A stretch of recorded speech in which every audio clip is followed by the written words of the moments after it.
Bienvenidos a la estrategia Aprendo en Casa del Ministerio de Educación. El día de hoy presentamos la estrategia de aprendizaje correspondiente a la semana 33, día 2 del área de comunicación para cuarto de secundaria a cargo de la profesora Milagros García Magallanes. El título de esta experiencia de aprendizaje es Leemos para saber cómo ayudar a eliminar la violencia contra la mujer. Agenda de la semana 33, día 2. Competencia. Lee diversos tipos de textos escritos en su lengua materna. Propósito. El propósito de esta semana es que los estudiantes analicen e interpreten textos relacionados con ayudar a eliminar la violencia contra las mujeres, sean niñas o adultas, y reconocer la definición, el propósito, la estructura y la organización de los diagramas de flujo. Actividad.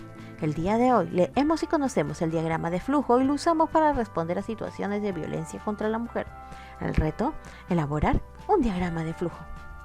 Es importante que tengas en cuenta la siguiente información. En la actividad anterior leíste para conocer lo que viene sucediendo contra la situación de violencia contra las mujeres y las consecuencias que esta trae. Reflexionaste sobre las acciones que podemos hacer para ayudar a eliminar esta situación que afecta a la sociedad. Ahora, tu reto será leer para conocer el diagrama de flujo, como un medio que ayude a conocer la ruta a seguir frente a actos de violencia contra las mujeres, y de esta manera estarás ayudando a eliminar este tipo de violencia que afecta a nuestra sociedad. Comenzamos entonces el día de hoy con nuestra lectura. Recuerda, antes de iniciar la lectura, vamos a leer atentamente el título. El título es Elaboración del diagrama de flujo. ¿De qué trata la lectura? ¿Qué puedes deducir a partir del título?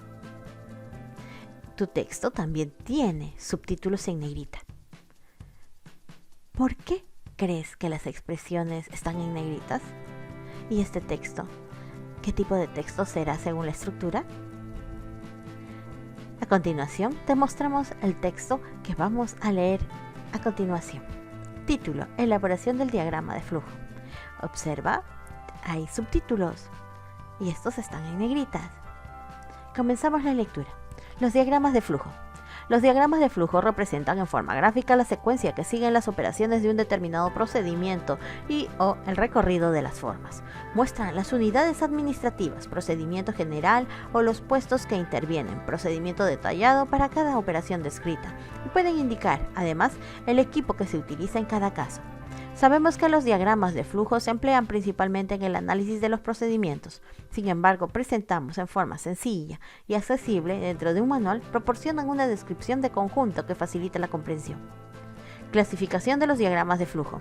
Debido al extenso uso de los diagramas de flujo y a toda clase de adaptaciones a que son sometidos con el propósito de satisfacer las necesidades particulares de cada trabajo, los diagramas de flujo han tomado muchas variaciones, que aparecen en diversas formas y bajo muchos títulos. Sin embargo, existe una clasificación, de la cual se puede elegir el tipo de diagrama que más se ajusta a nuestros requerimientos. La clasificación puede ser de 3 grupos, por su presentación, por su formato y por su propósito. Símbolos más usados en la elaboración del diagrama de flujo. La necesidad de concebir y admitir determinados símbolos a los que se les confiere convencionalmente un significado preciso y convenir determinadas reglas en cuanto a su aplicación nos exige precisar cuáles son los más usados en el área administrativa. Tenemos un cuadro donde están los símbolos y lo que representa cada uno de ellos. Recomendaciones para el uso y aplicación de los símbolos. En cuanto al dibujo, es conveniente no mezclar en un mismo lado el símbolo varias líneas de entrada y salida. Por claridad, no debe de haber más de una línea de unión entre dos símbolos. El símbolo de decisión es el único que puede tener hasta 3 líneas de salida. Las líneas de unión se deben representar mediante líneas rectas y, en caso necesario, utilizar ángulos rectos. Para efectos de representación, es recomendable que los símbolos mantengan uniformidad en su tamaño, salvo el caso que se requiera resaltar alguna situación en especial. En cuanto a su contenido y uso, la redacción del contenido del símbolo de actividad debe ser mediante frases breves y sencillas, de tal modo que su comprensión sea clara. Cuando el símbolo terminal identifique una unidad administrativa, debe contener el nombre completo de ella. Cuando se utilicen iniciales para identificar la unidad administrativa, se debe acentar su significado al pie de la hoja del diagrama. El símbolo documento debe contener el nombre original de la forma o reporte en cuestión.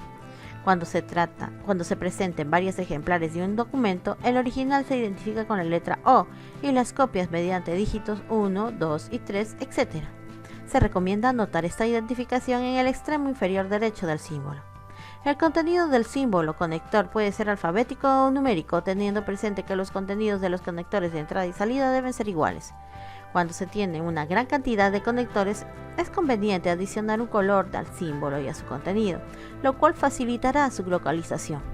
Otra medida suele ser colocar antes o después del conector el símbolo terminal, cuyo contenido es el nombre de la unidad administrativa, el nombre de una operación, etc., en donde se encuentra el conector de destino.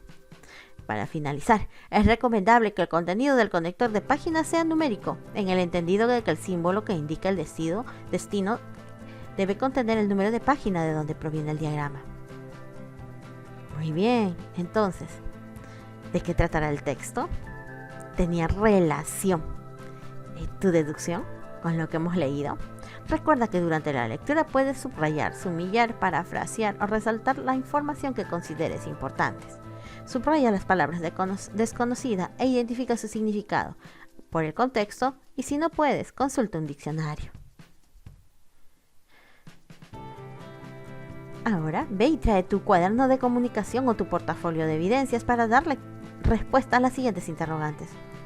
¿Cuál crees que ha sido la intención al publicarse este texto? ¿De qué se habla en el texto? ¿Consideras que el diagrama de flujo ayudará a las personas a conocer los procedimientos frente a casos de violencia contra la mujer?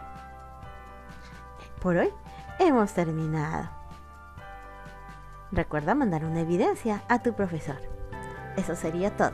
Gracias.